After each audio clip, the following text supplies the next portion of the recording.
And we are live. What's up? Oh, snap. Yeah, I did it. I did the what's up. 2018 plans.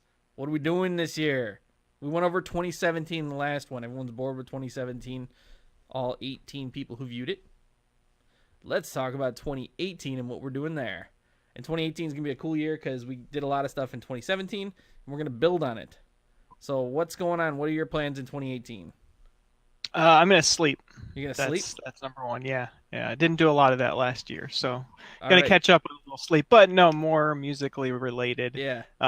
Number one is I'm gonna push my music out, like kicking and screaming. My life in 2017 has been building up a massive collection of stems and song chunks and even songs that are like pretty decent in my opinion.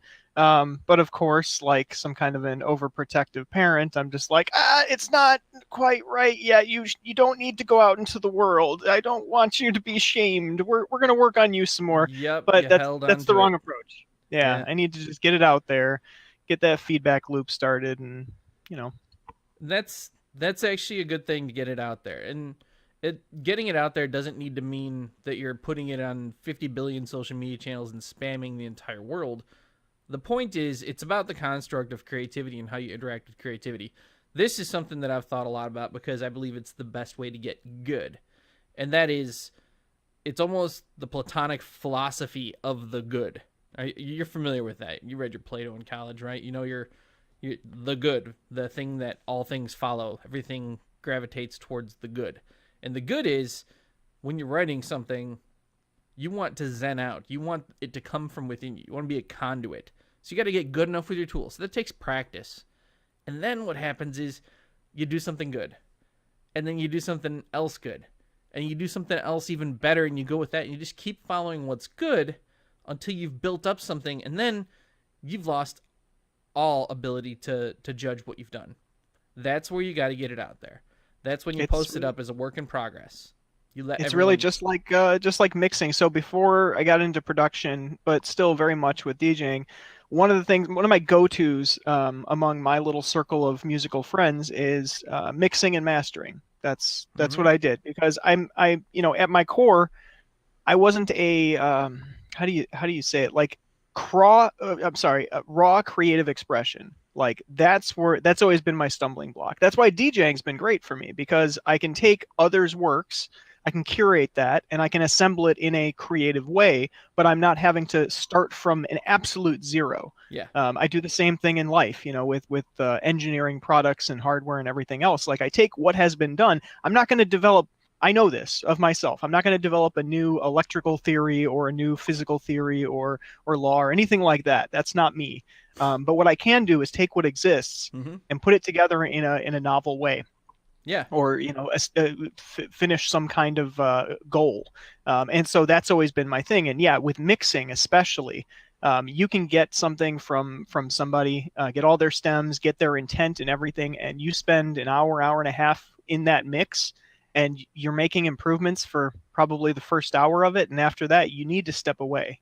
Like you need to just step back, go take a walk, do something else, get your headphones off, turn your monitors off, just do something else because you get lost in it. And the same thing is true of the creative process. Like you can hit that zen state and you can get on a nice tear, but you need to force yourself away for a moment, Mm-hmm. reset, find out what that zero is, get yourself back to normal, and then come back to it because you're going to hear things that you just weren't hearing before. So this is something that I hate I hate taking victory laps. I'm good at this. I'm good at going from blank page to something. I'm very good at knowing when I have inspiration and acting on it and then getting it down. Every single track I do, there's two different kinds of session that happens. One is based on inspiration and it has to happen when it happens. If I'm inspired, I need to sit down and get the idea in.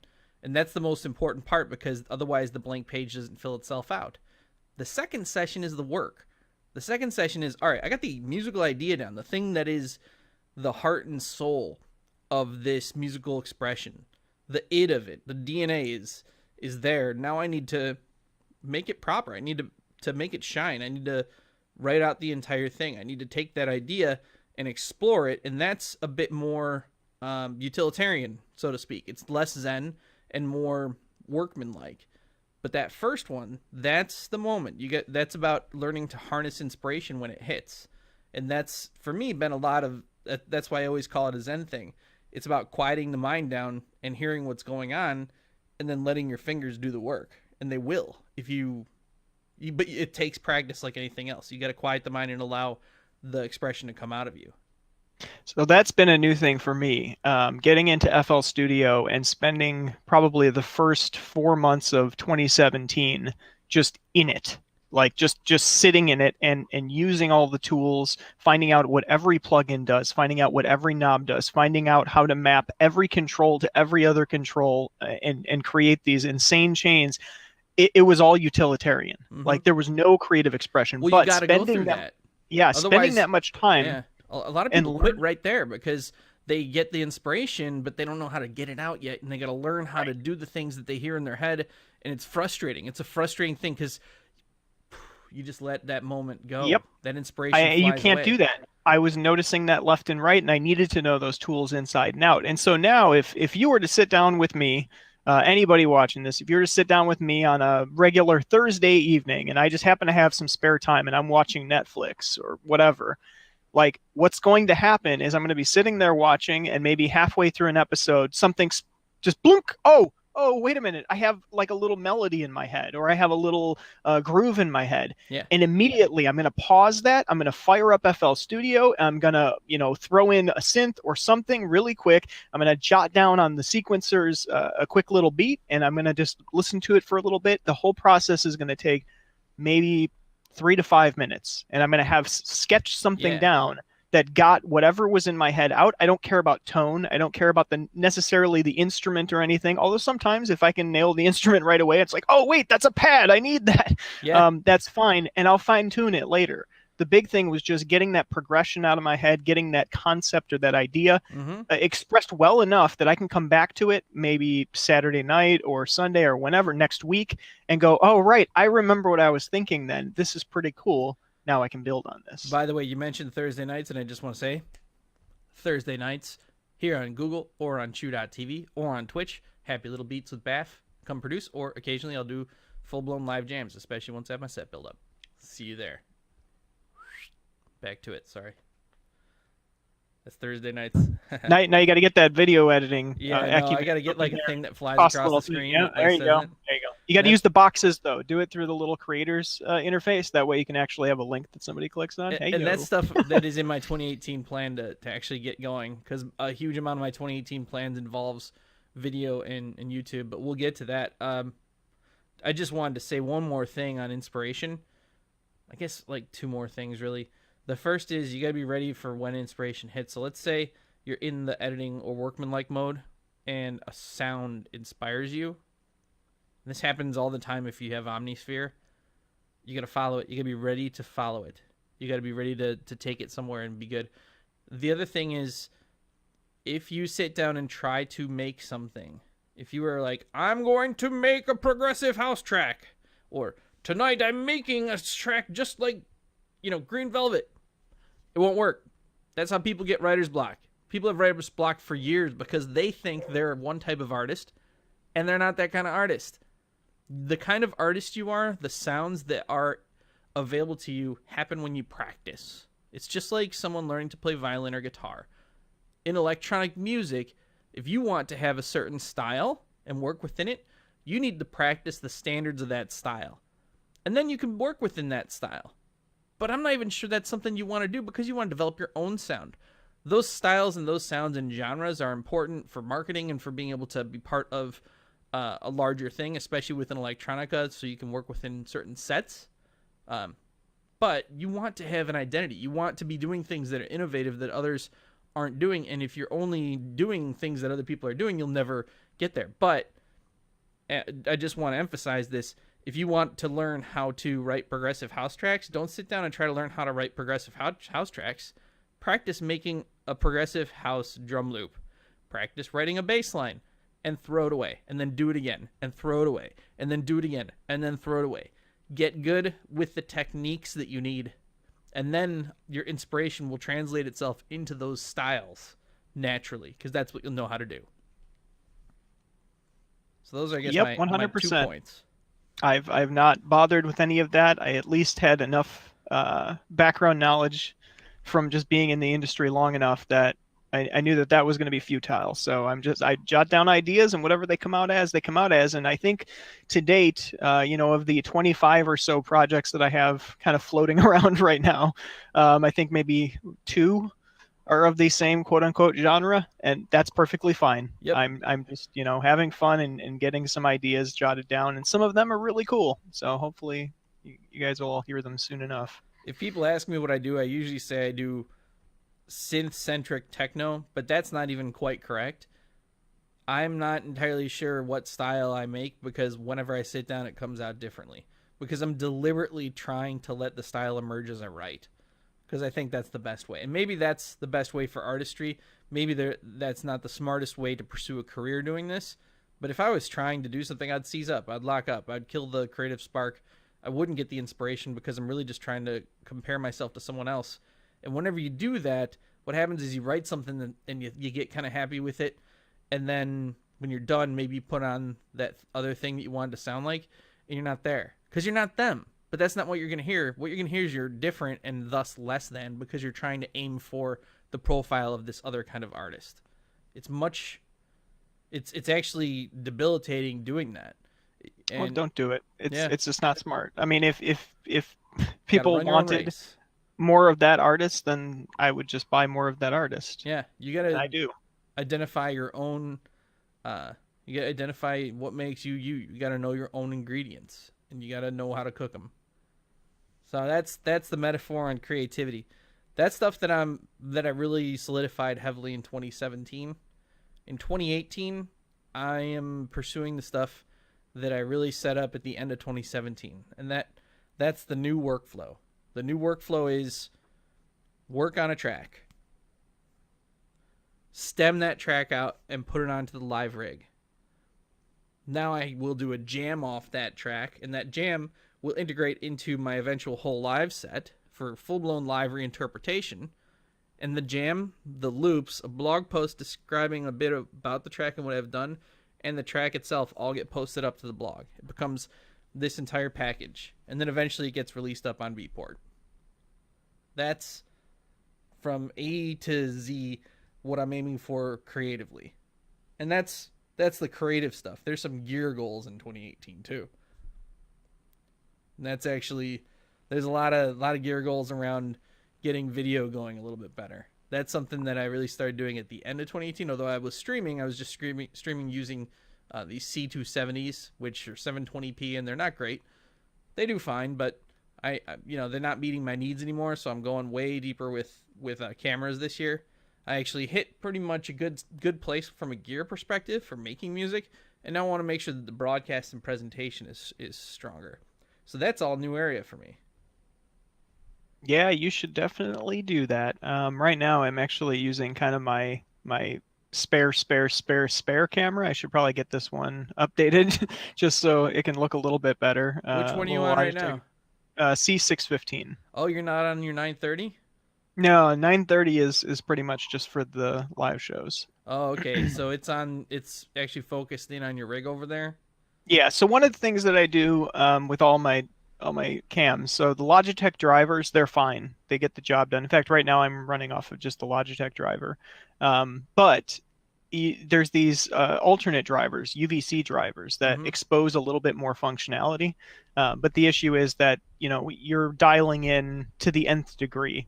It's very much, I'm trying to think of a good analog here, but it's having everything Analog. Boo, having boo. everything automatically just work for you and look good enough versus having to tweak every single dial, but also you're having to tweak every single dial. So you can really get into the weeds with that, and you can make it look horrible, but you can also make it look really good. And Huh. so with that C930E, I've got it running the UVC driver.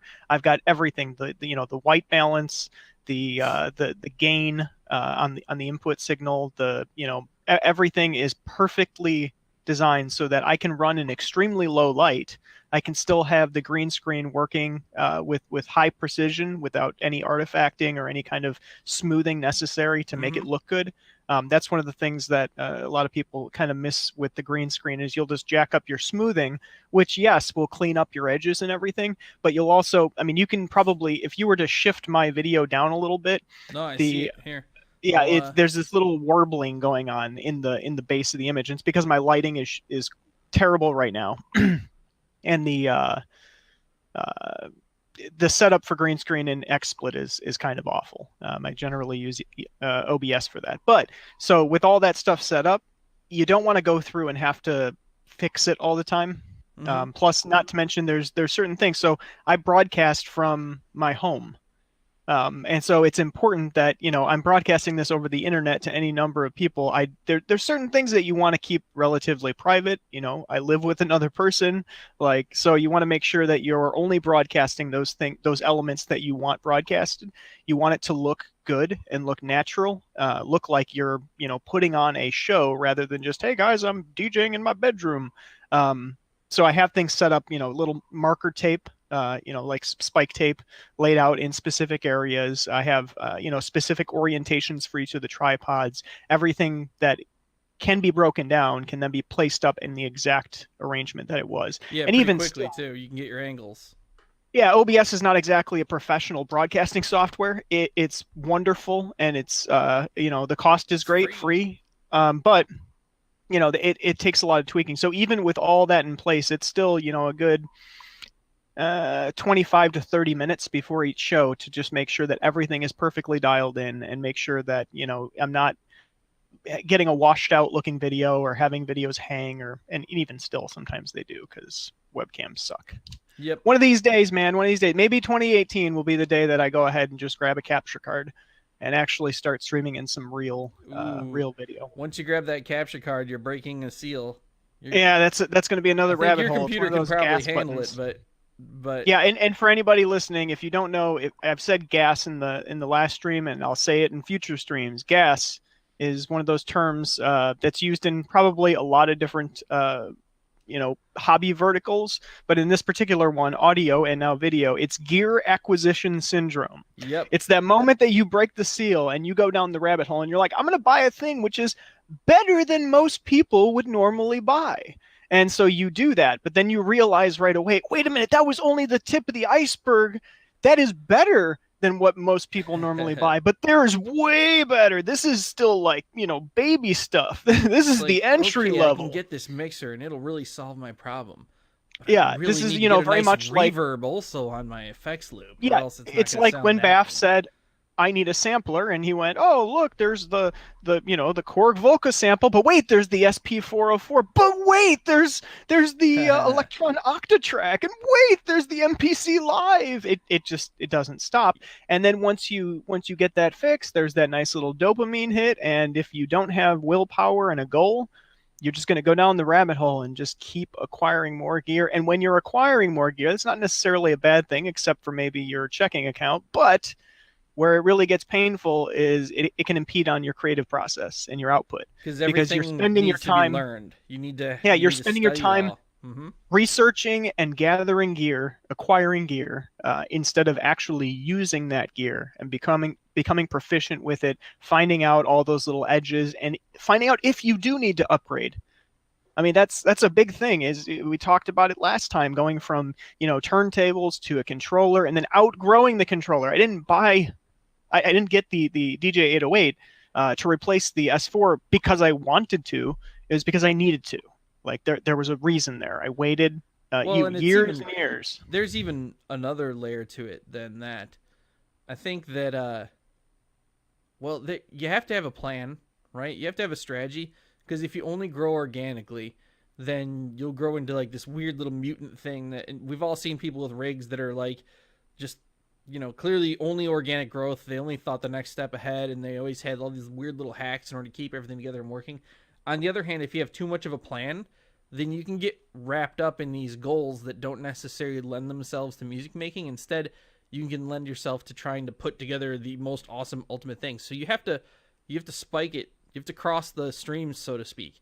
You got to allow it to be organic, but also have a strong plan for what you want to do. When I built the live rig, my thinking was very much I want to jam live without a computer. I want to use analog synths heavily. I want to be able to integrate my tracks that I write here so that there's a connection between the sets that I will play live as a performer and the tracks that I'm putting out, the music that I'm writing. I want it to also be jammable. So those are the goals that I had when I started picking them. And you know what? That rig back there, it's not perfect. If I could go back and redo it, there's a few things I would have changed.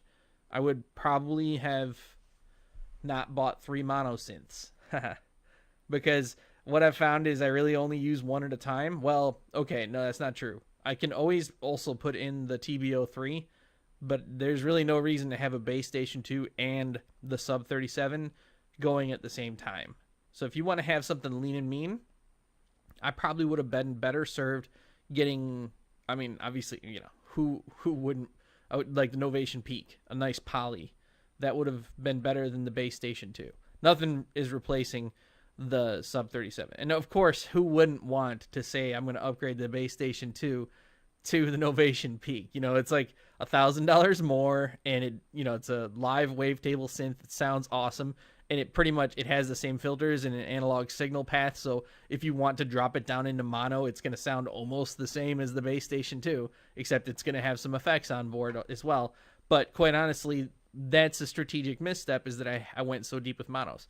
I love monos. That's kind of what I love. So of course I gravitated that way. Am I going to change it? No. What I'm doing instead is I'm trying to adapt to it, because they do have a different sound, right? The sub 37 has this thick, fast attack, gritty sound, and of course it's got the Moog filter, so it sounds like a Moog too. And you can route everything to everything like a modular synth, and that's awesome. Whereas the base station 2, it has a multi-mode filter, and that right away gives it a different dimension, and you can use it to create much more radical effects. There's a delay on the LFO you can set, and that's a feature that straight up isn't on the sub 37. And by using that, you can use that to route to another LFO and then put both of them to other things, and then suddenly you're creating some special effects with some pretty unique timbres and timing. Those are unique things. So instead, I'm trying to get the most I can out of those synths. So I'm super happy with my live rig because I can zone out and just jam and play. But if I were strategically rebuilding today, I would have absolutely gone with a different thing than the base station 2. But that's not where I was when I started building. The base station 2 also enabled, you know, the setting of the goals to do all the other things that you did. Yeah. Granted, it's not the ideal tool. I sometimes feel that way about the MPC Live, to be honest. Like, it's like, well, if I had it to do over again, I might be happier with something like an Electron Octatrack. I might be. But then again, it's here, it's purchased, and it does all the things that I need it to do. So I'm happy with it, and I'm going to adapt to its workflow. And quite honestly, I'm not sure you're that. I think you have some miles to cover before that's something that's for sure. Because I think that, I mean, a gearless live rig, you're still building towards. The MPC has stuff that you have yet to unlock, to learn. There's a lot to go. You're also heavily focused on FL, getting tracks out. So you might not yet even be able to make that judgment. You might be, MPC is, I bet it, I mean, that's a pretty high quality machine. I bet that if you learn your live workflow on it, going to something else becomes weird.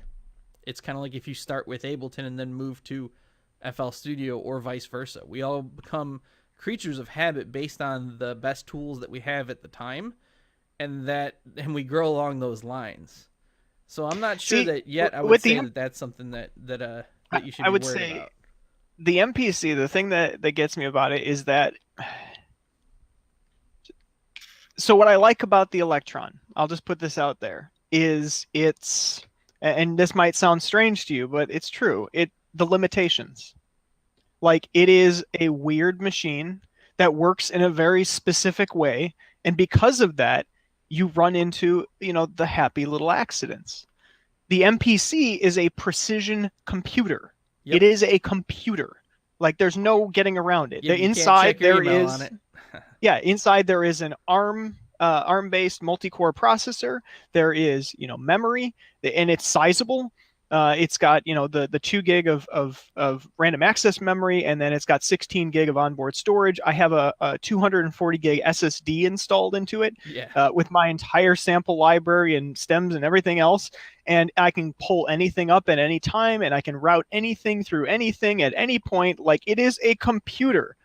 And that is amazing. Like, yeah, like you said, it's a high quality tool that can do incredible things, but it does it in the most straightforward and basically no rules way possible. Like, it's whatever you want to do, it can pretty much do it. That's fine. And you can do it in like 2 steps.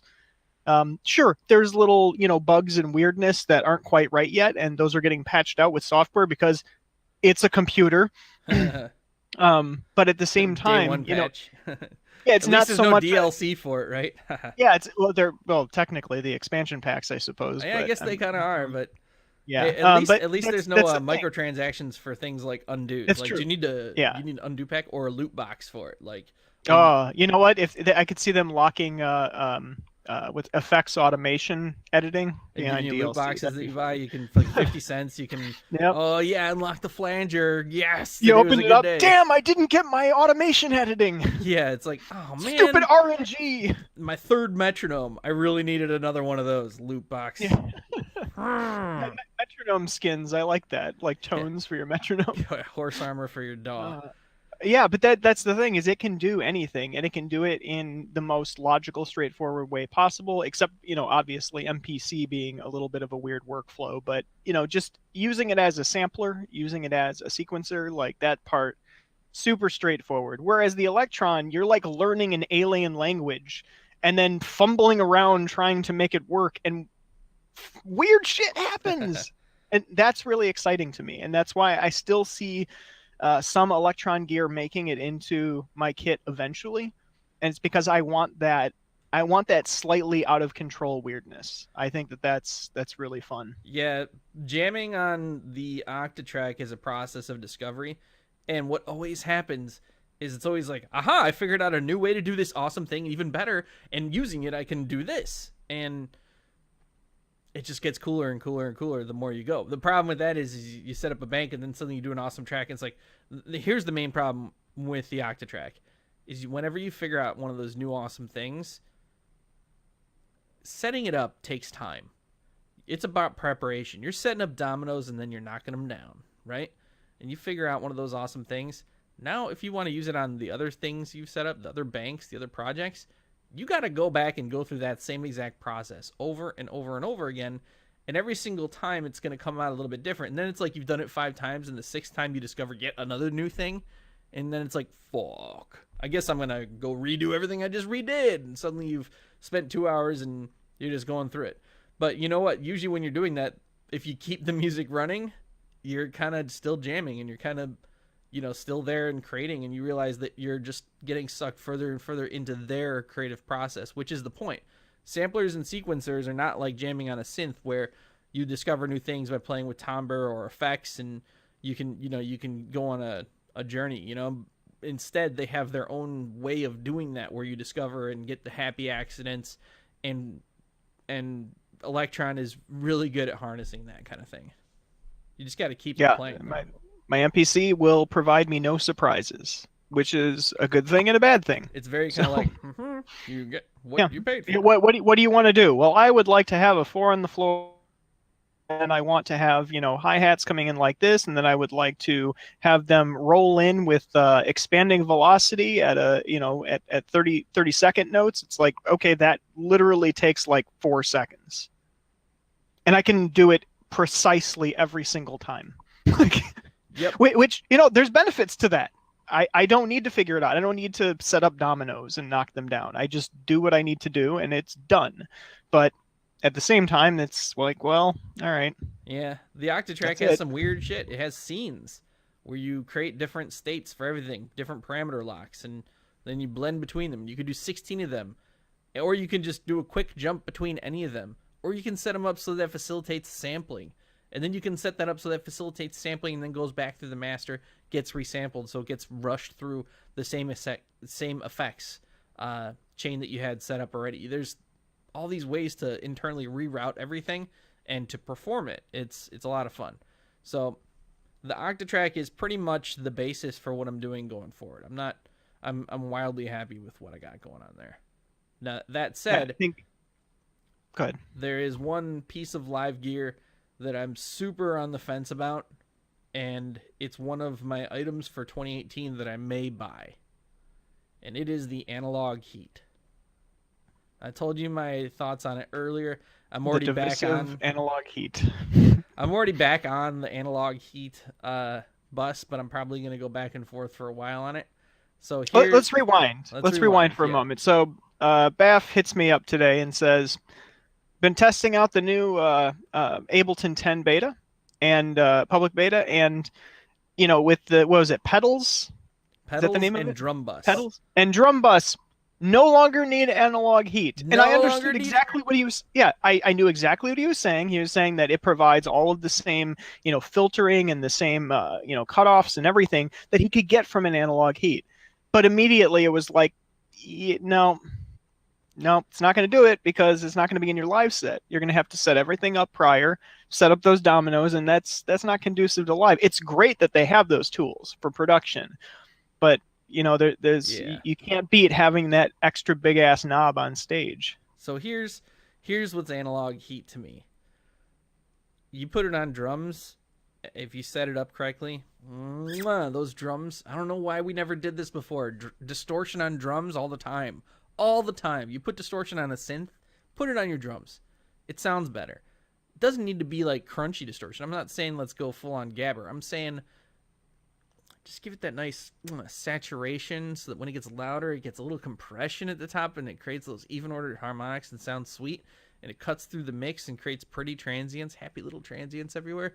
And nothing does that better than the analog heat. And analog heat also plugs into your computer very easily using Overbridge.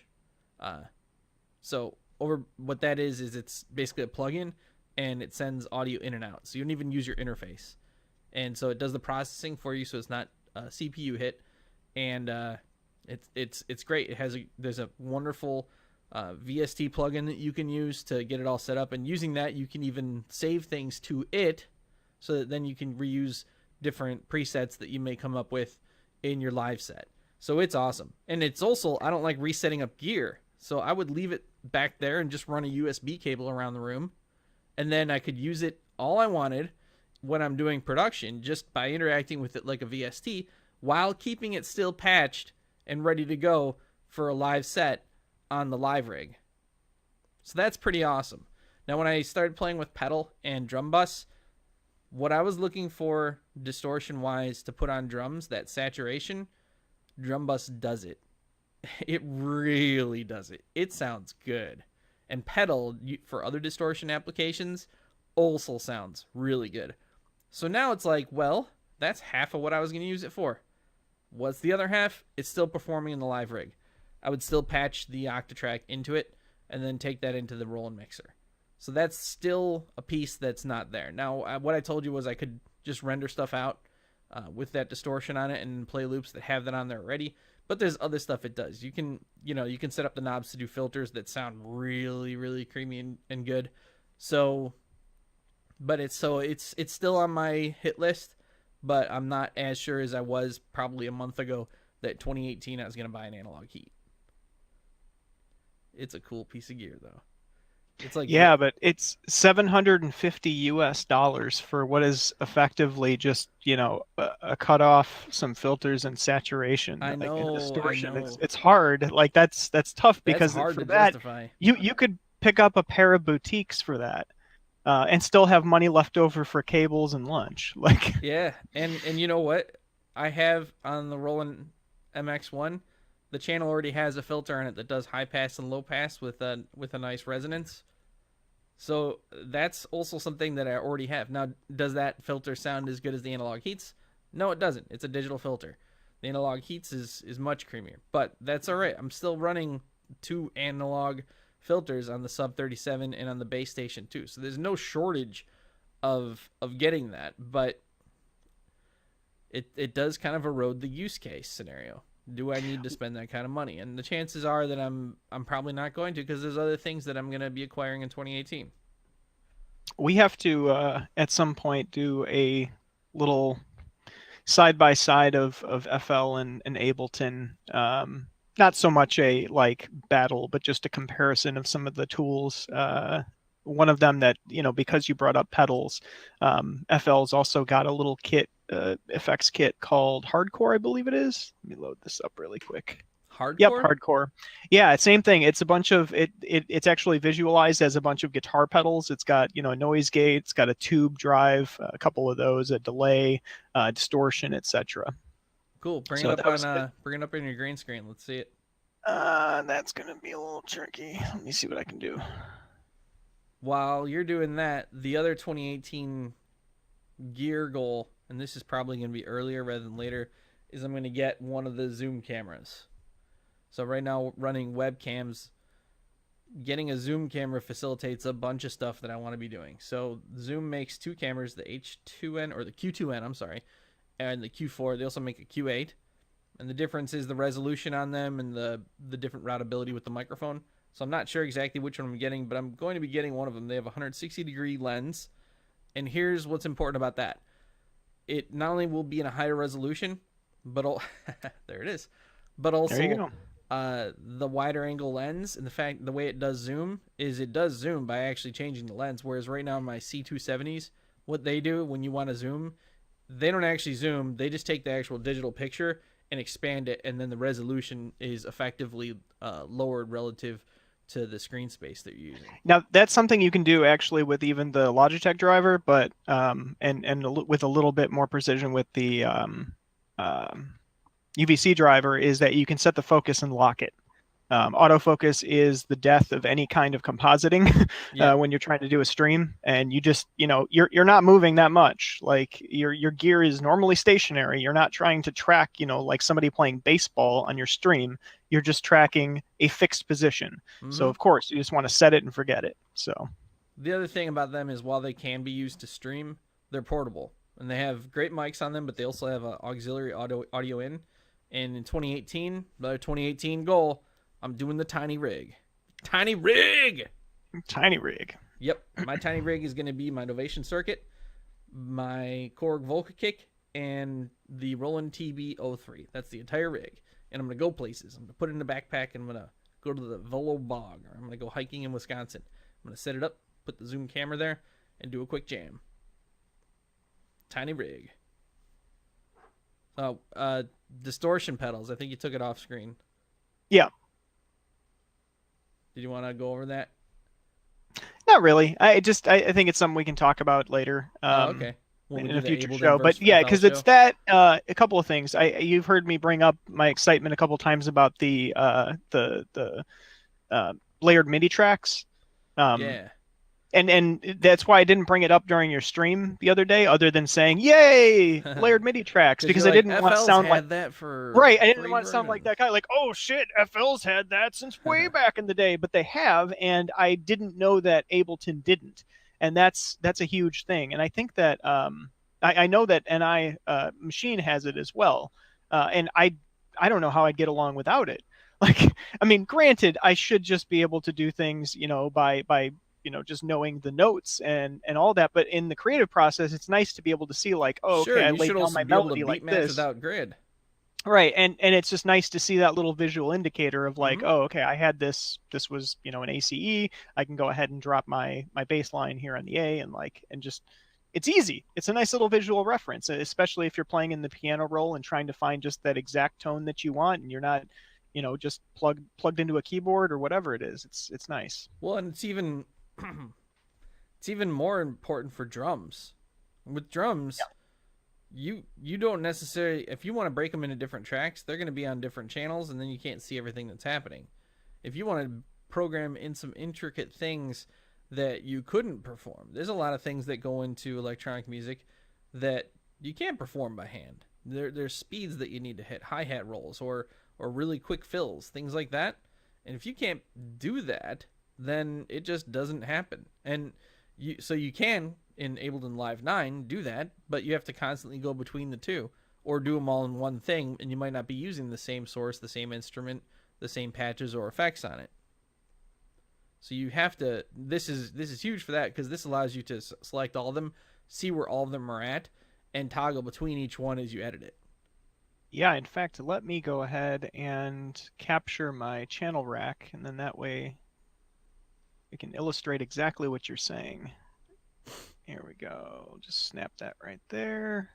Perfect. And then we'll drop that right over here. All right, so you can see my channel rack up there, and actually, let me get it so it's on your screen. There we go. It's kind of behind your chair. Hold on, I can move you over. Nah, I guess we can see it from there. Here, let me move you over so we can get a little more of it. There we go. That's better for now. All right, so yeah, this is just, a really simple little track here, and all those little sequencer notes. This is from a complete, drum kit. But when I'm actually doing all my editing and everything, yeah, actually, let me slide that over for you. There we go. Yeah, so when I'm doing all my editing and everything, I want to separate those out so that I can, use them distinctly and uniquely on a timeline. So you can get your fills, you can put variation, everything like that. So when I do that, I'm breaking these things down into individual elements. And each one of those can be a step sequencer per sample. So kick foobar is a sample that you dropped on there. Yeah. And then massive actually has a piano roll underneath it because it's a VST. Yep. Now, can you layer two massives and then see the MIDI stacked on top of each other? Yeah, absolutely. Let me do a... And by the way, the FL Studio step sequencer is pretty awesome. And also, if you have Deluge, the sampler sequencer, I think you'd be very at home on it, because that's what it is a physical version of that step sequencer. Yep, I've looked at that thing. It's pretty neat. Yeah. But so yeah, here's the example of the layered MIDI. So right here you can see I've got the two massive tracks. Right now I've got this second massive track highlighted for editing. This one right here. Well, let me pull that up. And then if I pull the piano roll here, you can actually see these notes in green are the ones from the current massive plugin that I've got selected, and these notes here in gray are the ones from the previous. Cool. So if I wanted to, harmonize off of that or something, it's very easy for me to just get things set up and take a look and go, oh right, yeah, that's totally where I need it to be. Hey, speaking of massive, I wonder when Native Instruments is going to do a new synth. Yeah, I wonder. I mean, they've been spending a lot of time on. They've been spending a lot of time on their, like toys. I don't know a better way to say it. Things like form, things like rounds, and then those of course are awesome. Don't get me wrong, but Massive was a flagship synthesizer, right? And but then again, you wonder, like, what else do they kind of need? Like, you got Contact for all your sampler needs. You've got Absinthe is kind of neat. Well, I think Serum is eating Massive's lunch. Massive started off this whole new wavetable trend where you're indexing off of it, and then Serum made that, significantly more modular, routable, and then you can index with a lot more like putting LFOs to how it indexes, and so you're not just scanning through it from a specific section. So they really did iterate on it and take it to a much deeper level. So I think Serum kind of ate Massive's lunch, and there's nothing else in NI's world that really does that. If you think about it, maybe Razor does. Razor's additive, though. It's not a wavetable synth. It's an additive synth, so it's a totally different format. It could do some pretty gnarly tones. Maybe they think that it's their new flagship, but it's only available in Complete 11 Ultimate anyway. It's not even available to just regular Complete owners. You have to buy it on its own. Yeah, just their baseline kind of tools, though. When you look at Reactor and Contact, and then actual synth FM8, Absinthe, Massive, like, they kind of have a lot of the avenues covered already. And then once you get into, like, okay, Reactor, all of the different things that are in Reactor, like the tool set is amazing. Now I will give it to you that tools like Serum, they kind of take it to a new level, because you have so many tools that are built in. Granted, you can do all those same things in NI plugins and synths, but not in the same easy to use and easy to get your visual feedback way. Like I actually think that that's really Mm-hmm. beneficial to see That's those actually also waveforms. huge. Yeah. Yeah, and to be able to manipulate them in real time and get that feedback and go, oh, right, this is what I'm doing to this synth. This is what it's doing to the tone. Granted, it all comes down to sound, but getting that visual representation can sometimes get you locked in on what you were trying to do in the first place, or at least get you the feedback you need to make good choices. And well, that's actually a cool thing. Uh, the visual feedback, because it allows you to start to learn more about what's going on. Really, that's what's really important. Right now, I'm gonna bring up the new wavetable that is pretty freaking cool that Ableton came out with. So this is their response to Serum, which was originally. Did you know Serum was originally built in Reactor? He built it and iterated it and kept on redoing it in Reactor. So that's actually a That pretty makes neat sense. story. Yeah. So this is Serum. This is massive, but this is now called Wavetable. So basically, what you have here is you have you have your wavetables, and you can index through them, and you can see where it's indexing different harmonics and different tones, and you can pick where it starts. You can pick how it's going to go through them, and then you can same thing. You can put different LFOs, different curves on it, so that it indexes differently. Obviously, you have the same exact subtractive set of tools. You have three envelopes: one for amp, two that are routable, three LFOs. You have over here the ability to add a bass tone underneath it. So if you're going to do a lot of, let's say you want to do like through the higher harmonics of something, those really higher pitched, almost FM like frequencies, you can still throw in a bass tone underneath that you might have actually left behind, so it can retain that thump. So this is a really well thought out synth. And the thing is, since it's native to Ableton, look, I've opened it up. I'm not even using 1% of my CPU. Massive and Serum both would be using 5, maybe 10 if I'm doing something really crazy. So since it's natively integrated, it actually works significantly more efficiently. So Hold on, I have to have my elitist moment. Yes, it might take 5, perhaps even 10% of CPU for you humans, you simpletons down there in the world of quad-core processors. Isn't your Yeah, i9 yes, hobbled quite. hobbled by the meltdown inspector? Meltdown inspector, meltdown You know what? inspector. I'm performing that the microcode update tonight. Are The you? thing that was holding me back is that I know that there was one setting in my BIOS that absolutely crushed my system. I believe it was the high performance event timer. Um, and I just wanted to make sure and save all my settings to a USB drive before I reflash the BIOS in case it wiped everything, because I don't want to have to retune that. My system is overclocked massively, but also extremely stable, and that's a fine balance to. Sure. If anybody's gonna do that, it's probably gonna be you. That's if anybody's gonna get a stable but massively overclocked system, you're the guy for it.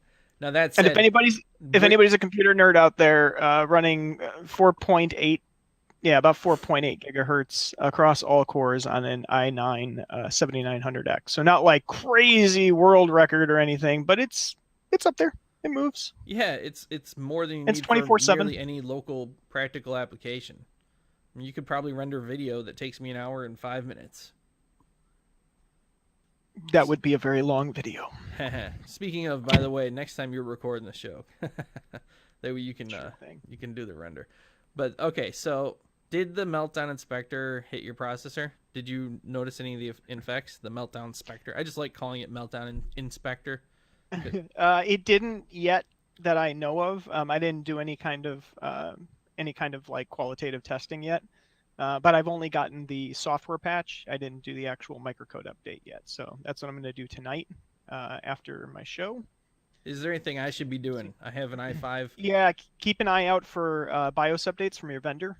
Okay, So who makes your board? I'm on an ass rock board. ASRock. So yeah, go to ASRock's site Ass and rock. just check under the support tab for your motherboard and check for a BIOS update and make sure that you're running the latest. And there should have been one posted, within the last month. Yeah, I bet there's a new one. And by the way, that segs pretty nicely into my other 2018 goal. End of year this year. This is the year I'm upgrading the system. This is the year on the cycle. I don't like doing it too often because if you do it too often, you can't let gear acquisition syndrome infect everything. You got to allow some And it things to does be stable and computers. run. It does. I Mm-hmm. mean, my last major so in my current chassis, I did a big chassis overhaul about 2 years ago, and that was intense. That was literally 36 hours and probably a good, I don't know, $1,600 in equipment, and I didn't actually even upgrade any of the hardware. That was just cooling and presentation and everything else. Because again, gear acquisition syndrome. You're like, well, if I'm going to Yeah. update my water cooling, I might as well go, PETG hard tubing. Oh, if I'm going to go PETG hard tubing, I might as well have some nice borosilicate glass, Yeah. high-end German-made reservoirs. And And I need to well, if I'm watch going to out do for that, that. I'm going to need some big radiators. But let's go with some high FPI radiators. But wait, if they're high FPI radiators, then I need some good fans. But I don't want them to be too loud. But So you got to have the perhaps a push-pull RGB configuration. fans. I don't get into the You don't get into the RGB RGB thing, things. no. I love the RGB stuff. So that's why one of the things I need to watch out for constantly is the RGB stuff. It gets to me. I like it. I want to buy the things that are very pretty and shiny. If perhaps, if my chassis were somewhere where people could see it, I might care. But it's not. Now, that said, it's still very clean and pretty. Maybe I'll put some pictures up or video or something Yeah. next show. But I have the Stormtrooper look. It's all powder coat white interior, Ooh. black exterior, and then all white and black elements on the board and cooling components and everything else. Yeah, thankfully I've been able to avoid that for the most part. My chassis is kind of out of the way. I don't want it to be uh, up here because the fans create noise, and you can even hear it right now. So if it were closer, it would just be worse. So keeping it out of the way and hidden is a little bit better for me. I But so suppose this year, keyboards. huh? Keyboards, that's something you can see. And while I didn't necessarily want an RGB keyboard, I do like having a backlit keyboard. So I recently upgraded from my Topra um, Type Heaven, which is like it's the poor man's Topra board, because Topra boards can get very expensive. Like a They Real sure can. Force, yeah, Real Force like 104 key will run you $300+. But they recently came out with this nice little middle ground called the Real Force RGB, which has per key backlighting. Ooh. Came with ABS double shot keys, which they're not PVT, but they're nice, and proper Topra and adjustable actuation force. Oh yeah, Oh, that's sick. Now, what I got is I'm running the Razer Black Widow. They have their own, chroma. yeah, the Chroma, the Black Widow Chroma. They have their own keys, so they're not using cherries, but they're using basically Razer's version of cherries. And so there's definitely people who get into it for that. I like the way they sound. They're like the reds. Um, so Oh, yours are like the blues. they're like the blues. I Yeah, thought they were more like the yeah. reds. They're supposed to be loud as hell. No, blues are loud as hell, Blues and and loud as blues have hell the ones. click. Yeah, that Okay. that high pitched tink Yeah, every time you. I wanted to be able to hear it outside, basically. So that's what I got, and I like it. I think it worked really well. I like having the RGB. I actually have a template set up for Ableton, so that all my hotkeys are just they're all a different color than the other ones. The other ones go through a wave that's synced up to my headphones and my mouse. And I used to have the mouse pad even, but I just don't have room on this desk for the mouse pad. The mouse pad is I so cool though. That thing is I too awesome. have made an RGB template for FL Studio. Yeah. I'm So not when even sure I I turned need to it, but I FL, could do it. I So I was flipped. like, Yeah, no, it's um, just it's a nice little tweak. I don't know why I spent time doing it, but I did it, and it's cool. When I pop into FL, my keyboard goes from this dull white to kind of a mess. yeah. It's like you remember seeing the Pro Tools keyboard that came out, I think like 10 or 12 years ago. It was this ugly ass thing though, but it had Yeah, all the there's keys on a. it. I'm trying to remember the name of the company, but they make these things called Astra keyboards. And yeah, they're just customized for various DAWs and video editing workstations. That stuff's And they're pretty cool. cool, but the problem is that, so being a hardware snob, it's a little bit difficult for me to put my trust into some other company to make this customized keyboard if the keyboard itself is crap. Like, I use my keyboard for more than just DAW work, so that doesn't exactly work for me. Yeah, Topra and or bust. the concept of doing OLED keys is out there, but that sounds like it would be very expensive, and I'm not sure that it would be easy to customize and set up. I'm pretty happy just doing RGB and just lighting up certain keys for contextual usage within applications. It's not even that critical. It's just kind of a nice little perk. There was one that came out. I'm trying to remember. I don't remember the name of it, but it was named after some guy, and he made a full per key OLED keyboard with programmable OLEDs, and it was very expensive.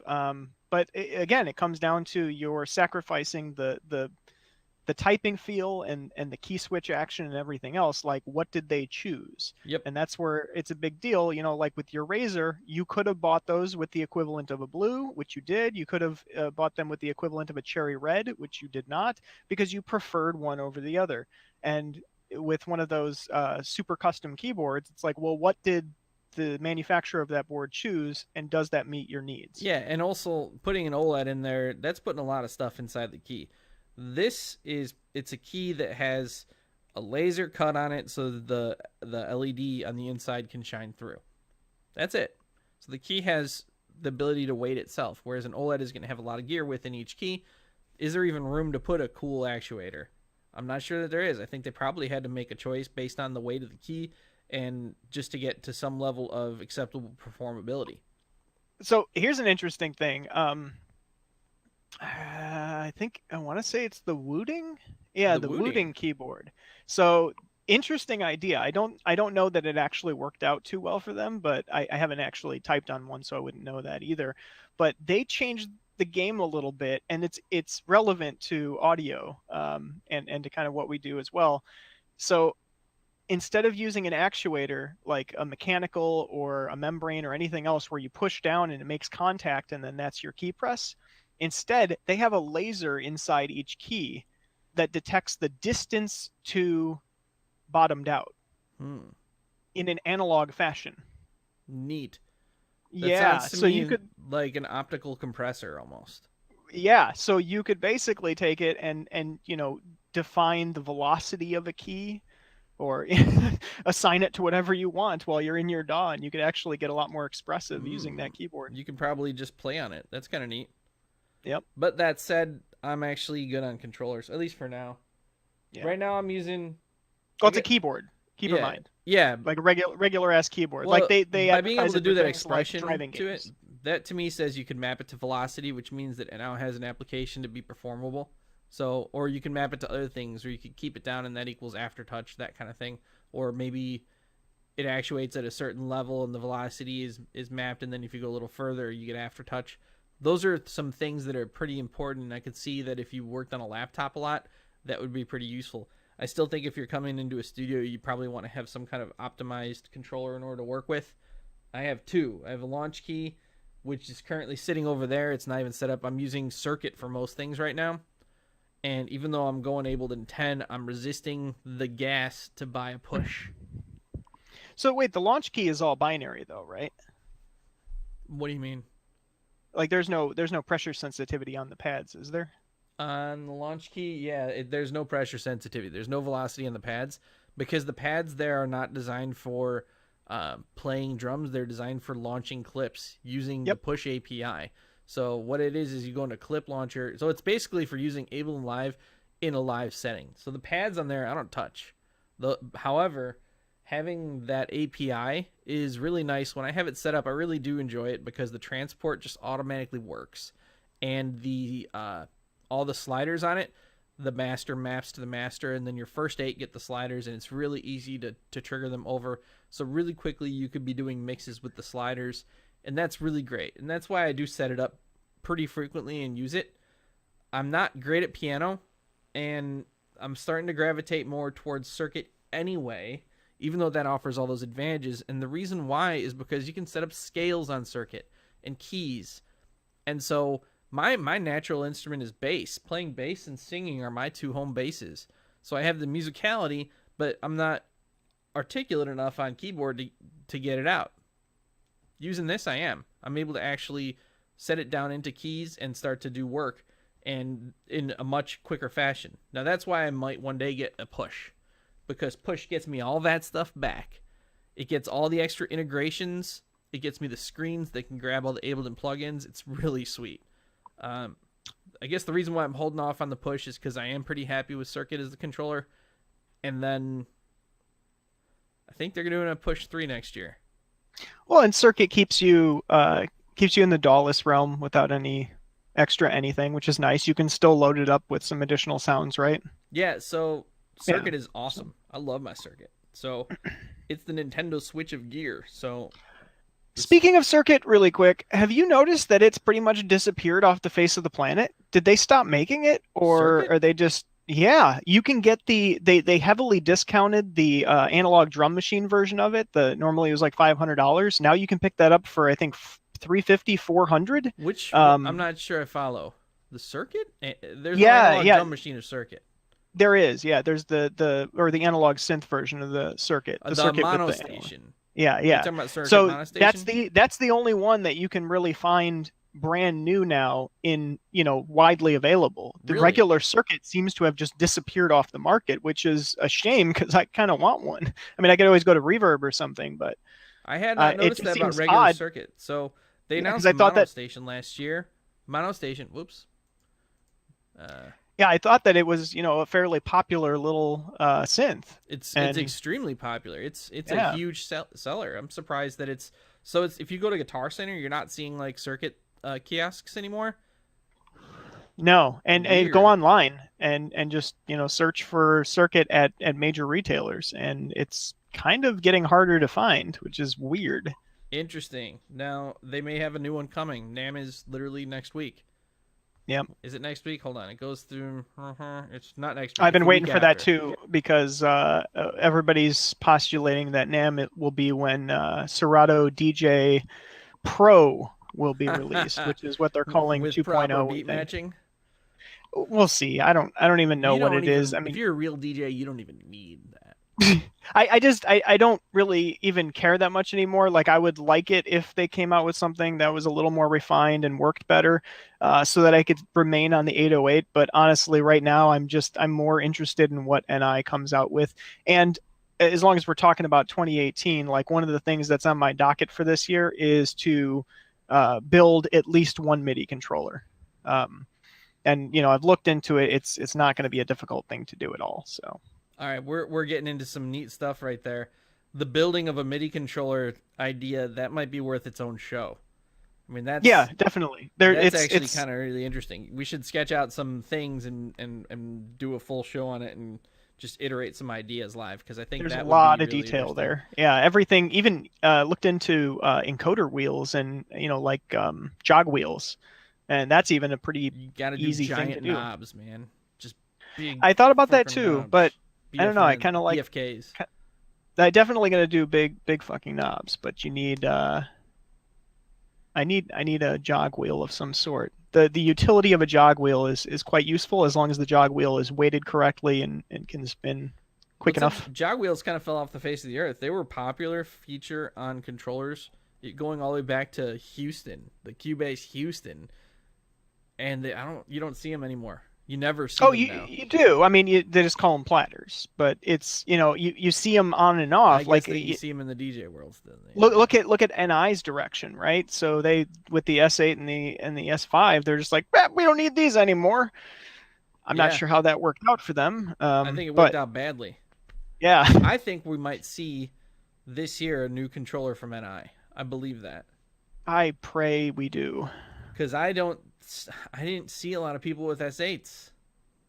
Not a lot of people jumped on it, and so I think that, and NI is certainly superbly capable and they're cash rich. They have enough money to do something big and to change some games around, and they've done it before as well. So I think this year we're going to see the launch of a new DJing platform from NI. It might still use Traktor, but I mean a hardware platform. I hope it uses Traktor. Oh, it will. It might be a version, maybe Traktor Pro. It's already Traktor Pro. Oh, it is? As a matter of fact. Traktor Pro Plus. Yeah. It sucks, man. I'm so deep into that ecosystem and spent so much money there that I'd really like to go back. It'd be really nice.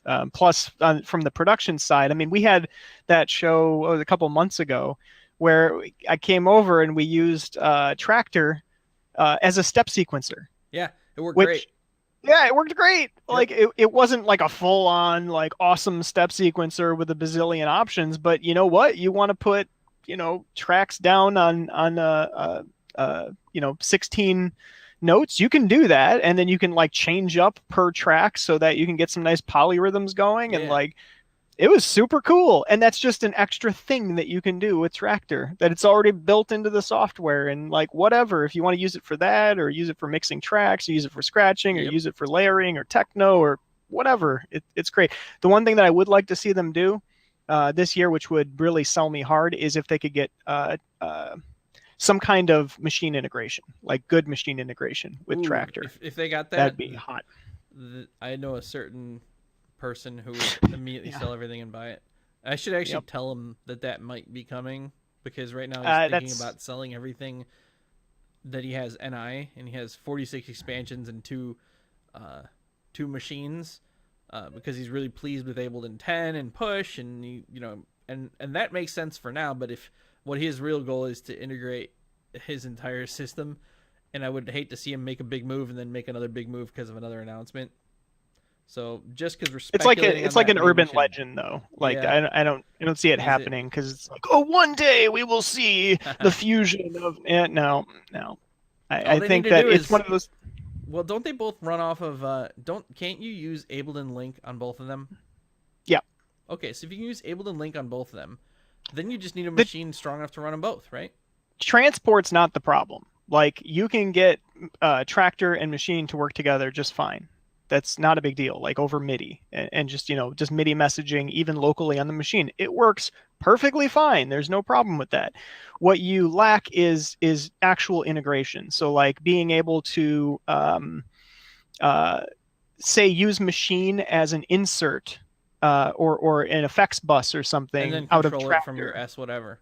Yeah, or like, playing back something out of machine and actually being able to scratch on it in Tractor. Like Mm-hmm. these are the things that, where if they had some tight integration, it could work really seamlessly and expand creative options immensely. But they've just never approached that topic. By the way, as long as we're on the topic, you're coming in next week. You Yep. able to come over and do a tag? I don't know if I'm going to be bringing much in the way of gear, if any. But we can definitely. I think we should have another sit down chat at least. We can do that Yeah, live we can and do cover an some. on-camera chat for sure. Well, Yep. just let me know on that if you want to come over and do the jam, or if you just want to do the sit-down chat. We can do that for sure too. We can I just stream shall. it too. We can stream Yeah. it and have like a live audience. We can do the show there that way. Maybe I'll just bring the MPC. Hey, that'd be cool. Maybe we'll bring the MPC and see what we can get up to. Yep. MPC. The cool thing about the MPC is it runs off batteries. Mm-hmm. That's a cool thing. So I don't even have to bring a charger. MPC, it's insane to say this, it technically fits into the tiny rig. It totally fits into the tiny rig, because you don't the key defining component of tiny rig is portability. It's granted a bigger piece of tiny rig, but it fits in a tiny rig. It's a piece of tiny rig. You can take that and a couple pocket operators and do some dope shit. Oh yeah, I forgot. We got to do pocket operator for scale. Yep, because everyone knows exactly how big pocket operators are. Tiny rig right there. Tiny Yep. rig needs to all be able to fit into a backpack. Tiny rig. Now, one thing about the MPC Live though, where on the portability side, it is a heavy machine. Like I'd have to look up. Rig, then, huh? Yeah, I'd have to look up what the actual spec is, but it's not light. It's not like packing, a machine Mark II into your bag. It's hefty. It's got a little bit of girth. It's got some heft. It's got a little funk in the trunk. Yeah. You gotta make sure you're working out if you're gonna carry that thing around there. Oh, that battery, I'm sure is the majority of the weight. Yeah. Well, it has it, which and it's does not. the most solid feeling piece of gear that I own. Neat. Like I'm fairly certain that you could whack it with, if you had one of those rubber mallets, you could just beat the crap out of it and it would be perfectly fine. Like it's solid. Like it's. Yeah, you could beat the crap out of it and then turn it on and it would be like what was that all about, man? It would talk back to you, be like, not cool. I mean, I'm fine, but don't do that. It would be like, was that MIDI clock? Yeah, right. Little jab at uh, AP or at Akai's sense of MIDI. cool. All right, let's transition to the end of the show because I think we're getting to over an hour now. We're at an hour and 9 minutes.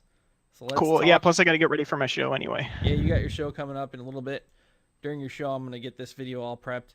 Let's talk about UFOs. All right. Oh snap! Yep, unidentified flying objects, sometimes recently being identified as things Yeah, and stuff. that's wild, huh? So that news came out and it was covered a little bit, but I'm just surprised. I don't know. I think everybody's kind of in a wait and see approach. And for those who may not have heard, if you're living under a rock, like the what was it, Tom DeLonge? He's got a little project called To the Stars Academy, which a lot of people think might be a scam, but whatever. It is what it It's is. one of those And fun his whole scams. idea was to put the word, or the disclosure of UFOs being a thing, and government's knowledge of UFOs and all of that out into the public eye, but in a way that could kind of ease people into the idea that, hey, we're not alone, right? And the first one was kind of a bombshell because they actually had video footage and audio footage from an F-18's radar, or not radar, but some scope that was showing the actual like video, like an IR thermal camera front view of this F-18 chasing a UFO effectively. And it was like, whoa, that's crazy. And you can hear the pilots on the video saying like, what the hell is that thing? There's a whole fleet of them. It's moving in insane ways. And it kind of got covered and then it went away. And that's, to me, is a little surprising. It's like, if this is legitimate, that's kind of crazy. They And nobody's wanted it to go discounting. away. Yeah, nobody's discounting that's legitimate. And in fact, this is the twist, Bath. This is crazy. The Pentagon themselves released the information and said, like, yeah, we had a UFO program. We spent 25 million in 2006 or whatever it was, and we don't do it anymore. It's like the It's new like, strategy that's for covering interesting. something up. What they realize is if they're just like totally upfront about it, people won't even notice it and they'll stop asking.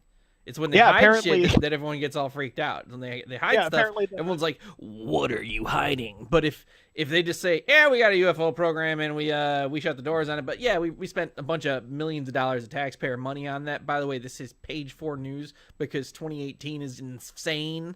Because the news is insane every day, so no one's even paying attention to UF fucking O's, right? Yeah, it's so, like, we chased down a few UFOs, but have you seen our president? yeah, it's like, hey, look, there may be aliens and they might have visited us, but he said what? Yeah, so they figured out that they could just like get out there, and then all the crazy people are like, oh, okay, I guess I could just quit bothering these people, because if you're the guy, if you're a crazy guy, and your particular blend of crazy is that fun UFO shit, right? Okay, because some crazy guys, that's not so fun. The crazy isn't cool. But the UFO guys, let's be honest here. The people who like believe they're being visited, if you gotta be crazy, that's kind of a decent one because it's like a hopeful vision of a wider universe. There's some science fiction to it. There's something good about it, right? And then there's also the dark piece where that also is like the government being covering up shit. So for that guy, he could be like, hey, there was a UFO program. I can quit wondering about that. Huh. I can get on with my life. That's all right. Hey, cool. I can still be obsessed with UFOs. Government isn't lying to me anymore. Hey, not bad. Now we could just talk about what kind of UFOs. So that's like their new strategy, is to just be right up front. Now, that said, there's still no definitive evidence that is from another planet. Right now, what we do know is just a bunch of weird shit. Just a bunch of new weird shit. Not just a bunch of weird shit in that particular video. And in fact, let me just pull this up. So this is Here, I'm gonna go right to you. Hold on. Camera 2. in fact, I'll just throw this in front. Screw it. So this is just a screen cap from that scope.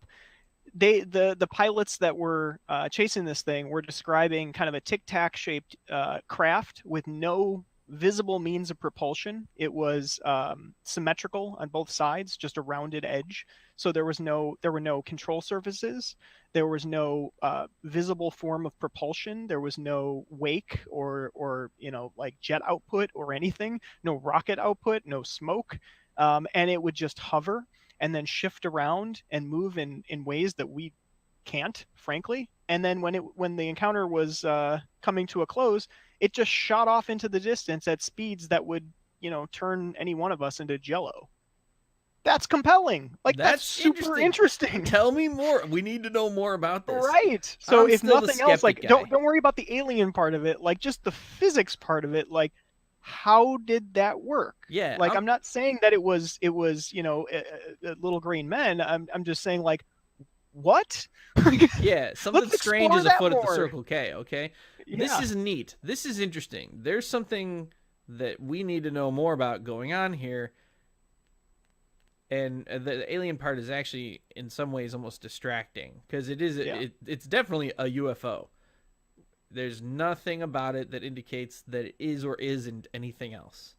It was not identified as a known thing. So that's pretty interesting. So that we're gonna here on the channel on Gear-Splaining, we're gonna keep an eye on UFOs for you. So we'll let you know if there's anything else really crazy that happens. That's what we do. That's what we do here. We talk about MIDI and all this other stuff. We're also going to make sure that if we're going to get invaded, that our listeners are fully aware. Because this is where you're going to find out about that kind of stuff. It's not going to, hey, you know what? As long as we're talking about weird shit that happened, did you happen to see what happened in Hawaii today? Yes. Yeah, that was interesting. I have a friend in Hawaii. And he basically put out this Facebook post to everybody that was like, "Goodbye, cruel world. I always hated you. I hated you. I hated you. You're an asshole." And then he topped it all off with, "Gloria, I am in love with you." And then the government comes out and says, "Oh, sorry about that. The ballistic missile alert was a mistake." Yep, that's a mistake. Let me tell you how quickly he deleted his post. Yeah. But in his post, she posted, she responded, I clicked through, that chick's married. Oh. Yeah. So I guarantee he's now set up for some pretty awkward stuff.